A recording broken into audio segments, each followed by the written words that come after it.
good against Vi.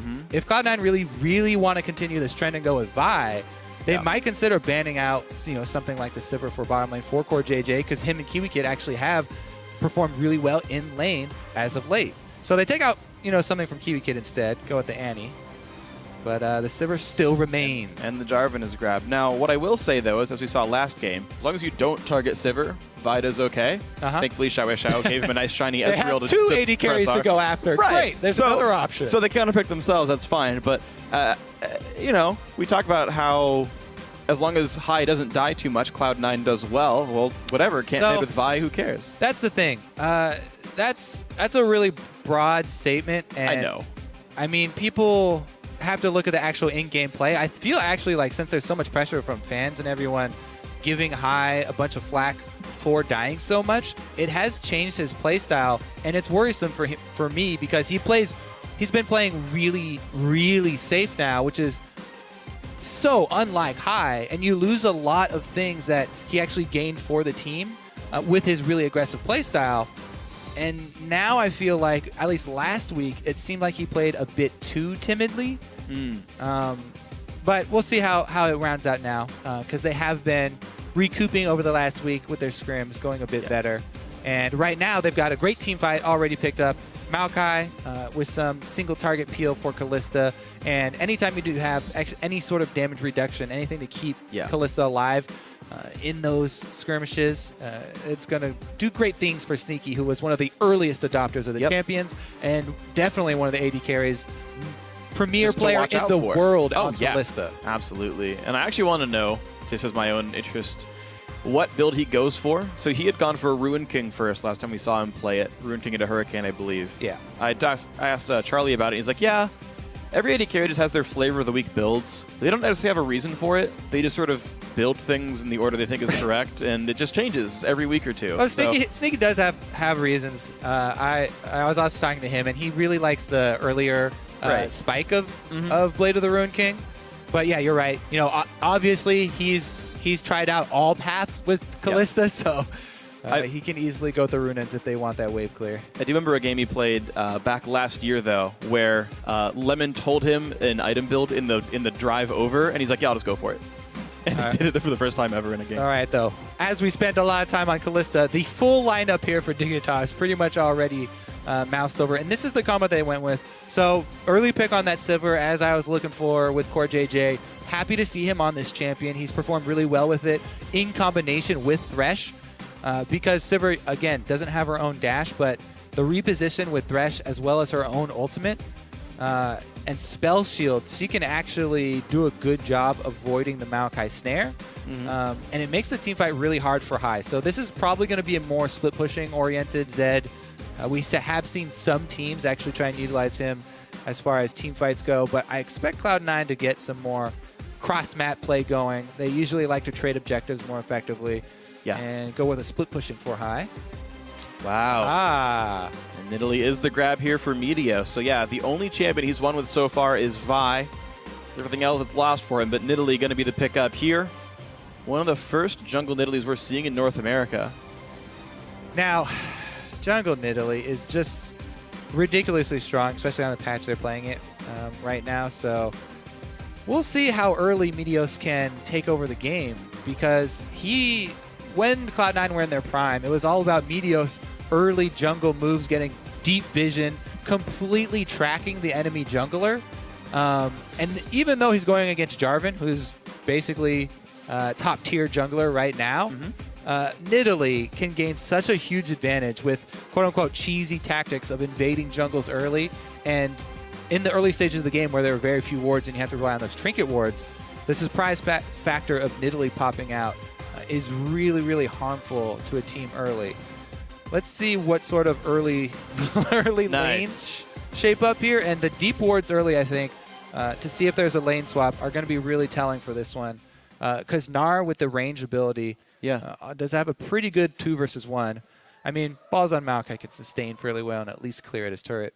Yes, we'll see how the lanes end up shaping up. But guys, the game is about to go live, so start spamming your votes on Twitter. Send hashtag DIGWin or C9Win to @LOL Esports. As always, we will show your votes throughout the game.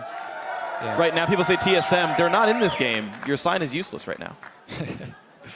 A lot of fans usually vote with the team with the Gnar and Jarvan combo, but Cloud9 gave that away knowingly. They're definitely well known for giving up combinations like that because they know they can play around it. Gnar, very easy to keep track of the rage and try and work around it. Gnar combo does not work with mini Gnar. It's only when he's in the mega form, and since they have taken a split pushing threat like Zed, we'll see how Cloud9 and High are actually able to manipulate their map presence to work around Gnar and Jarvan combo. Because in exchange for this, they did get Nidalee extremely high pick as well, and Janna, which will help with the extra move speed. This invade is failing pretty bad from Dignitas. Does Balls actually want to go for this? The team is around. Another javelin hits. That's a lot of damage. That could be Sapling first blood popped there if he flashes for it. Yeah, Balls have Too gone deep. Sapling though.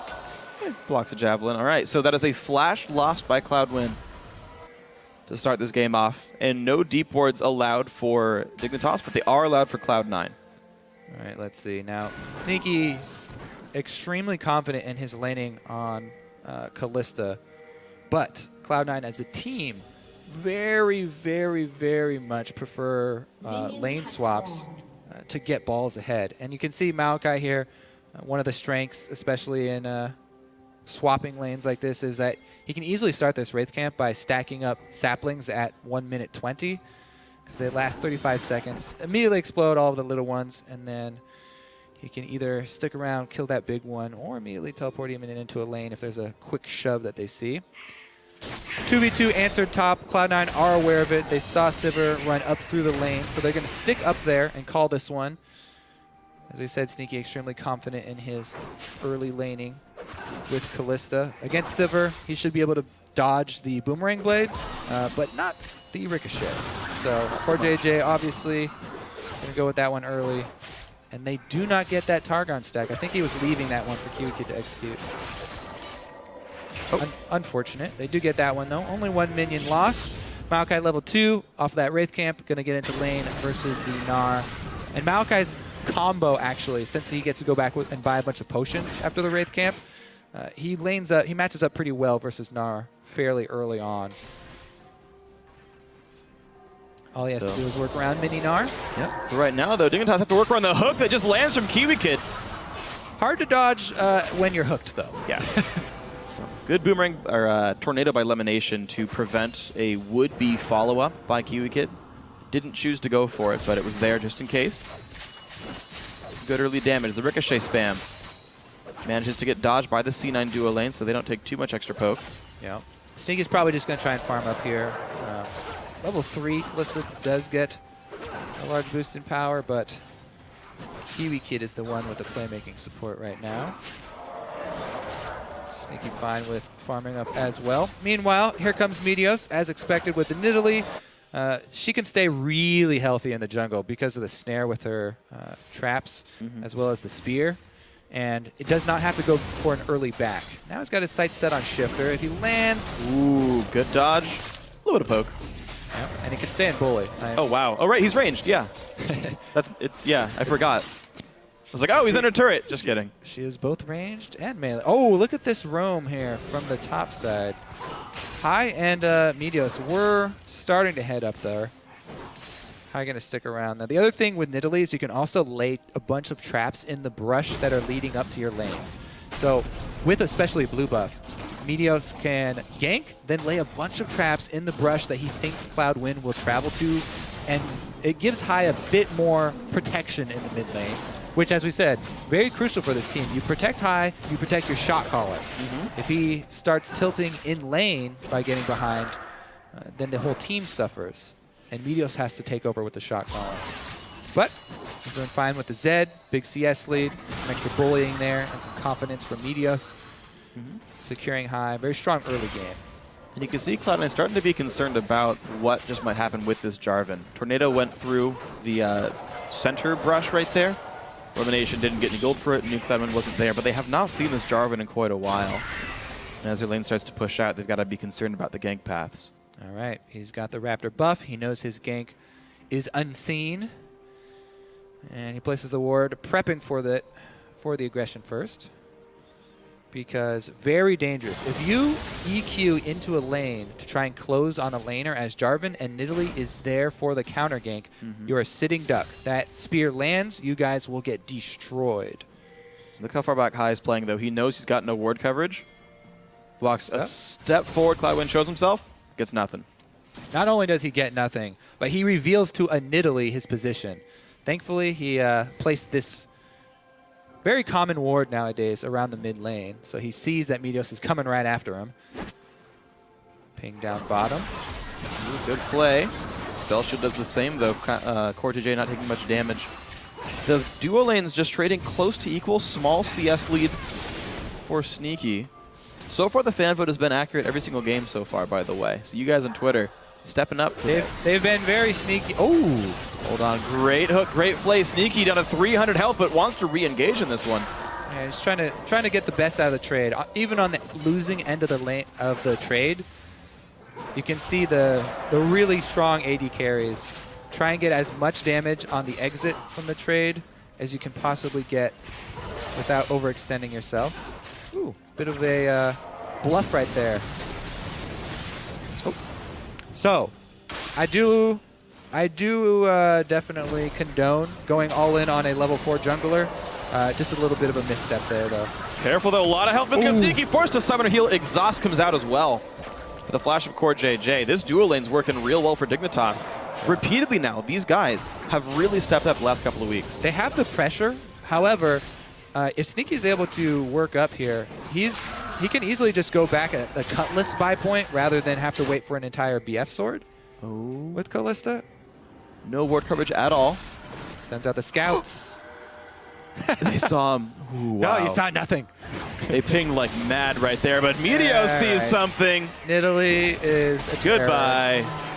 Solo kill in the jungle. Meteos stalks his prey. And I just want to say that, last time, even though they saw Meteos coming after him in the jungle, there's nothing that Jarvan could do to chase him out, and Meteos left behind multiple wards in the jungle. So continuously hunting down Jarvan, as we were looking for, inside his own jungle. And he does finally find that first blood.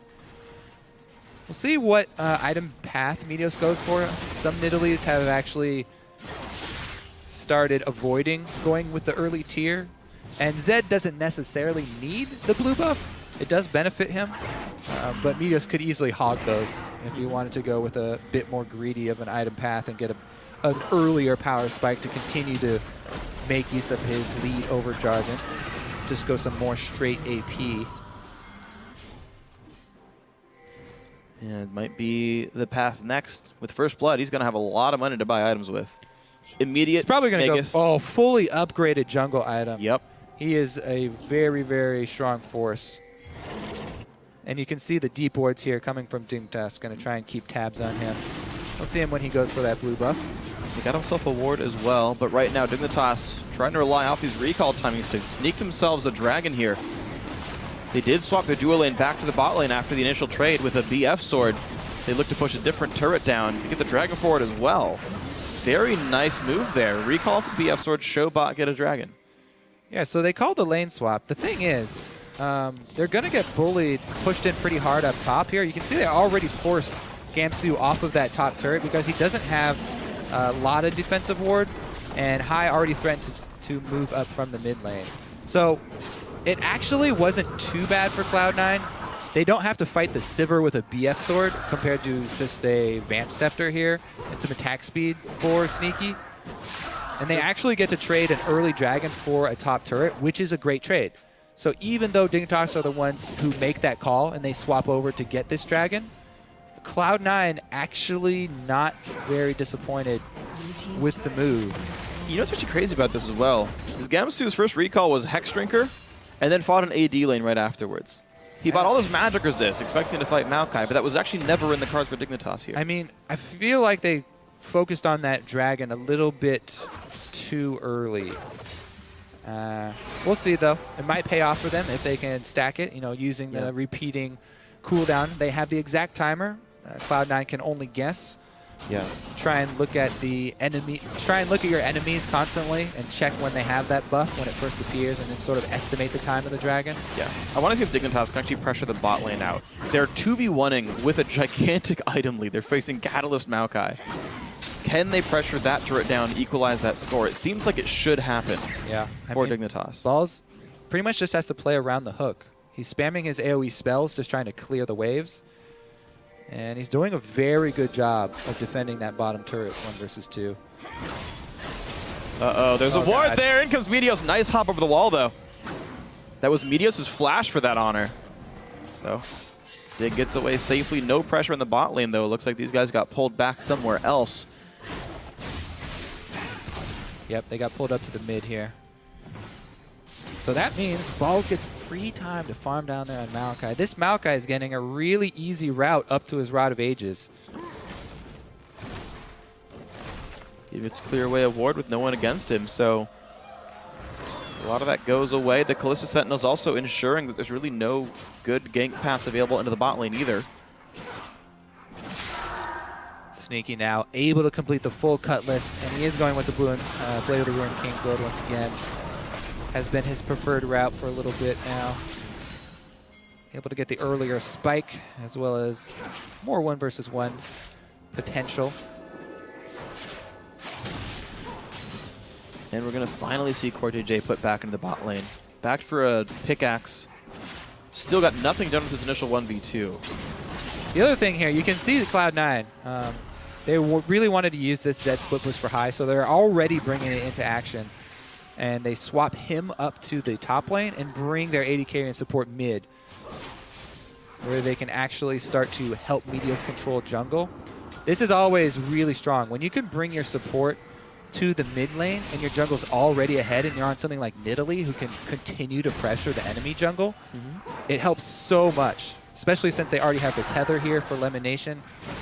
He doesn't really have to worry about the LeBlanc as much. Sneaky can always just put him in his back pocket, save him from the burst. Yeah. But even still, Lemon was playing on the defensive side of that one. CoreJJ, he's not going to get the kill. Oh, okay, there we go. Gets them both. Yeah, sorry, they actually only time out when they see you. When you hit them, they just move slow. They don't time out. You can, however, miss kills on Sentinels. So that 10 gold. Hey, man. And +1 CS, it's 0.01 fantasy points, guys. All right. Let's check back in on the split push, though, because the Hex Drinker early that you mentioned for building to lane against Maokai.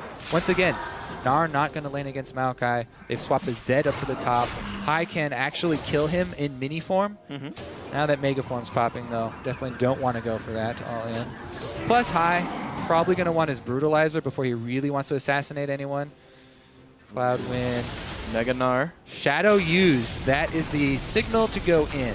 Flash burn, but the smite comes through. Looks like Dignitas still won this fight. TP comes in for Balls. Will it for Gamsu? Of course not. He's already in the lane. Lantern comes in. Flash by Gamsu, though.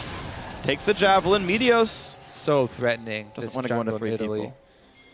Wow, he's going with Rod of Ages second build, too. So he's not going for the tier. He is going for a little bit of stacking. So that's what Diamond went for in their win over Elements. So, and it does, I mean, Link also did that with the mid lane Nidalee, I think.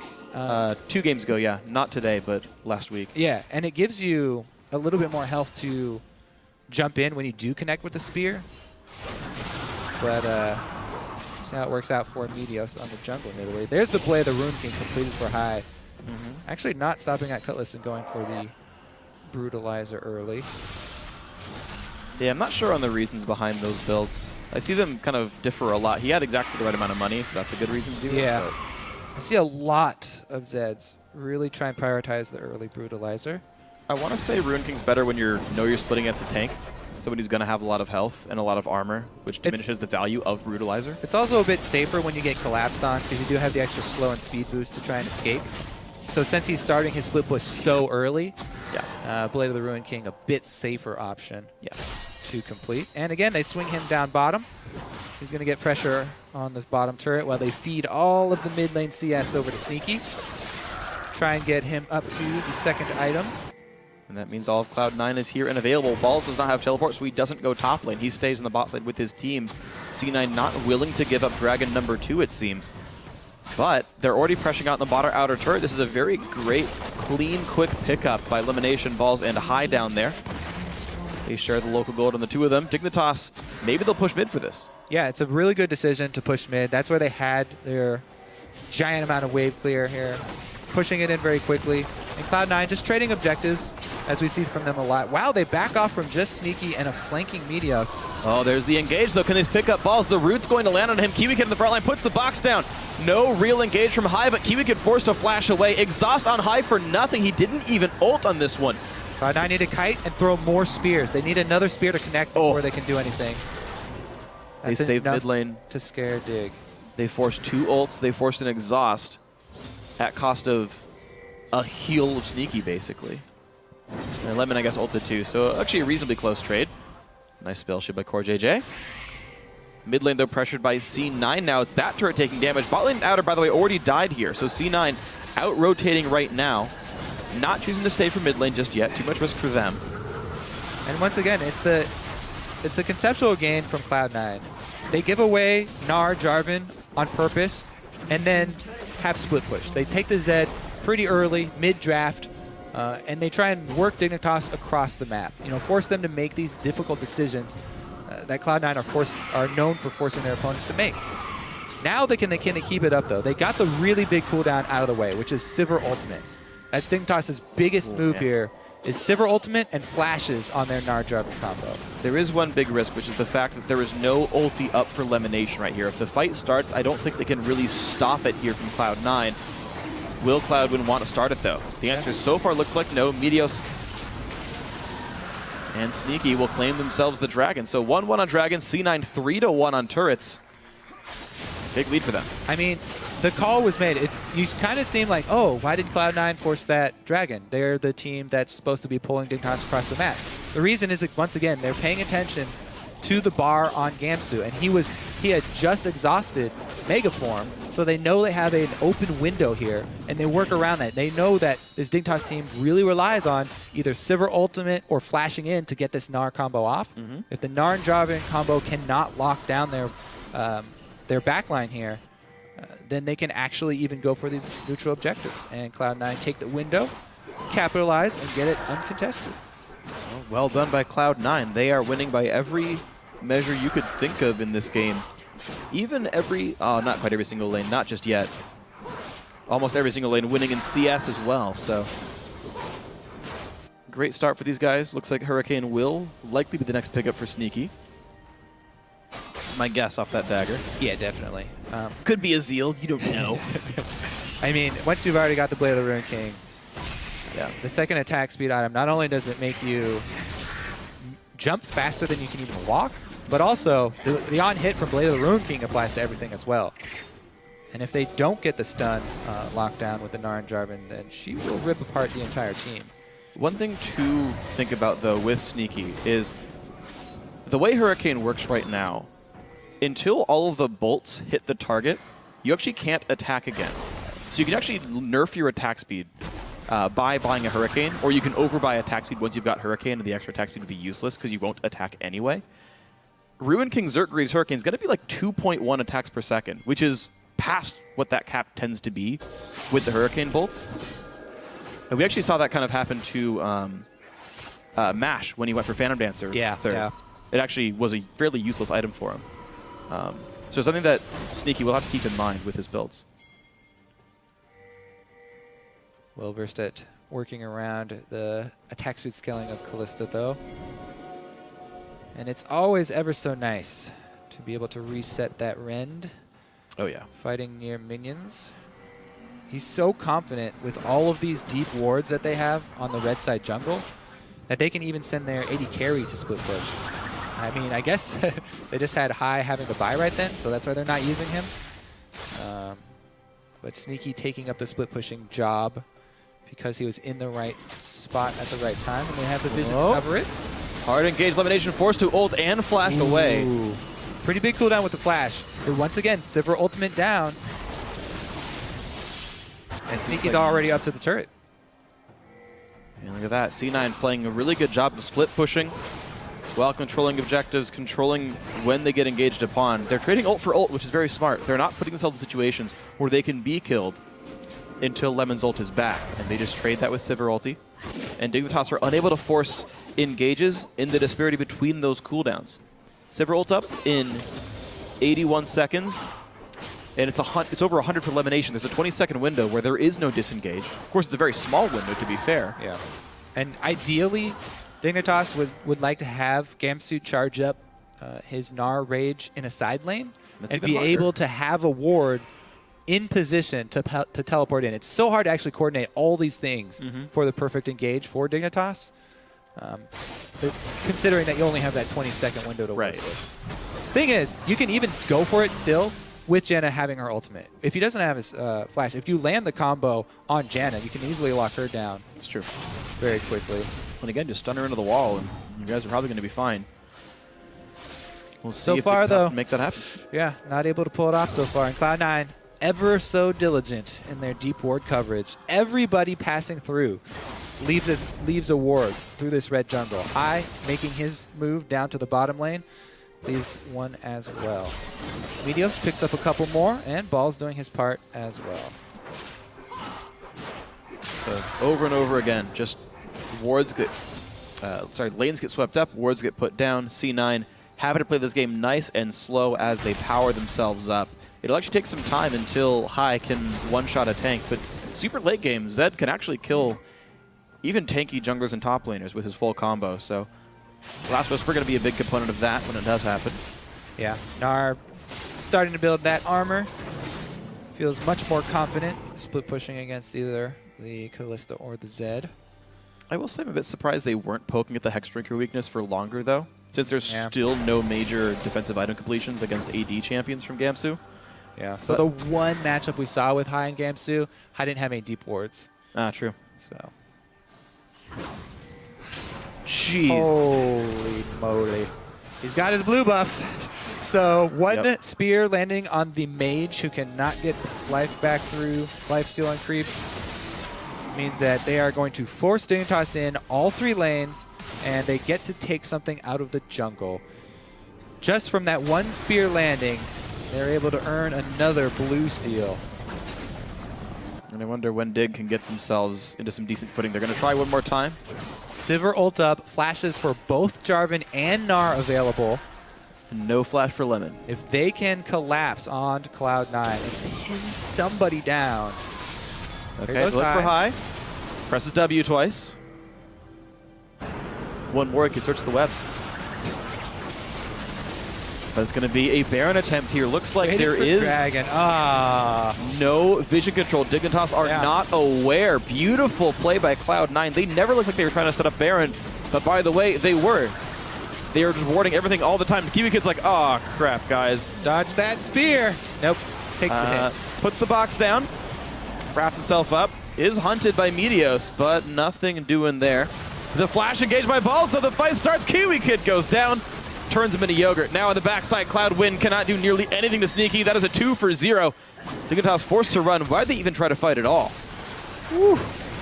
Gonna have to hug the turret here, and with Baron, don't think they can even defend it. Cloud9 just gonna march right into the base. If they can't defend that one, 10 more seconds for Kiwi Kid, 18 on Cloud9. Should be an inhibitor turret as well. Oh my gosh, so much getting picked up here. Inhib will, in fact, be exposed. 6 seconds on the Jarvan respawn. Cloud9 will stay for this one all the same. Middle inhibitor goes down. 24 minutes in. Cloud9 already got a Baron and a downed inhibitor.